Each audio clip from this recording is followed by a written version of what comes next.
In this devotional, I'm going to share with you 3 thoughts from Deuteronomy chapter 12, verses 1 through 7, where I'll ask the question, where would Israel worship?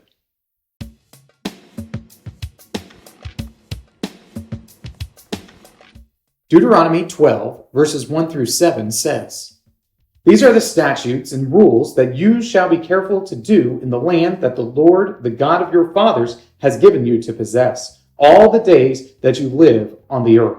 You shall surely destroy all the places where the nations whom you shall dispossess served their gods, on the high mountains and on the hills and under every green tree. You shall tear down their altars and dash in pieces their pillars and burn their Asherim with fire.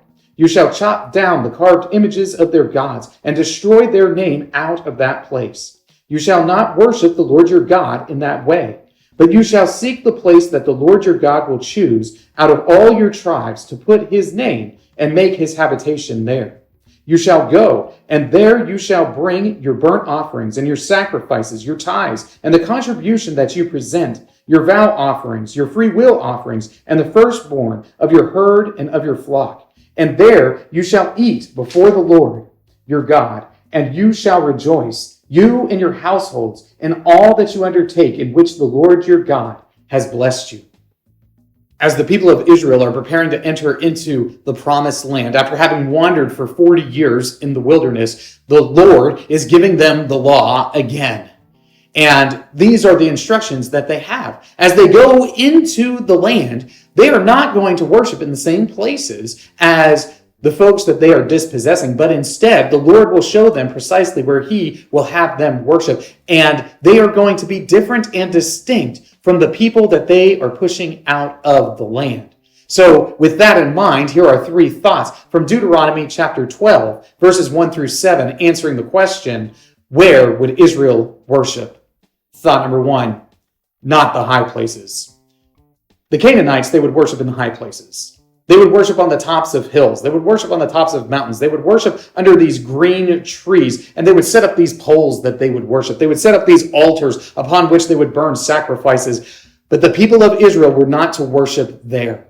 In fact, what they were commanded to do is go to all of these places, wherever this false worship, wherever this idolatry would be taking place, and they were to chop it to the ground. They were to burn it all into dust. They were to completely destroy any of these places, any of these locations, and any of these tools that the Canaanites were using for their idolatrous worship. This was a part of God's judgment upon those people, that the place where they worshiped their gods would no longer be a place of worship. It demonstrates that the Lord, the God of Israel, is the one true and only God, and that the worship of the Canaanites was ultimately vacuous because they were worshiping nothing. There are no gods that they are serving, but only one God, the God of Abraham, Isaac, and Jacob. So where would Israel worship? They'd worship in some place completely different than where the Canaanites would worship. Thought number 2, God's chosen place. As the people of Israel are preparing to enter into the promised land, it is told to them that the Lord will show them the location where they are to worship. That means that the Lord is going to show them where they are to set up their tabernacle. And it's there at the tabernacle that all of Israel will gather together to engage in the formal worship of God. Their sacrifices, their various offerings, they would not be taking place wherever they wanted them to happen. They wouldn't be done willy-nilly in whatever location they happen to choose, but it would only take place in the location that God himself had chosen. So Israel is going to worship not just in the manner that God has prescribed, but also in the location that he has commanded. And this shows us that worship is serious business. It's not something that we have a whole lot of freedom to be inventive within, because the Lord has a specific way that he wants his people to approach him, and even a specific location from which they are to approach him. So we know that he's very specific in how we worship him. So where would Israel worship? They would worship in God's chosen place. Thought number 3, celebration. You might think, and get this a little bit confused, that worship is very is very austere and is not very fun. And we've got to do all these very specific tasks and make sure that we aren't incurring the wrath of God. Well, all that's true.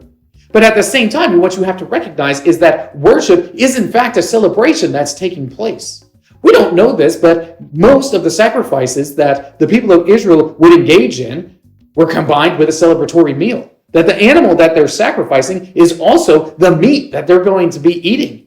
And we live in a culture where meat is plentiful, where it's easy to get meat. But in the ancient world, meat was a special treat. And if you were able to eat the fatted calf, this is a celebration. Well, we shouldn't lose this idea that worship is in fact a celebration. It's a celebration of all the good things that the Lord has done, of all the great provision that He's given to us.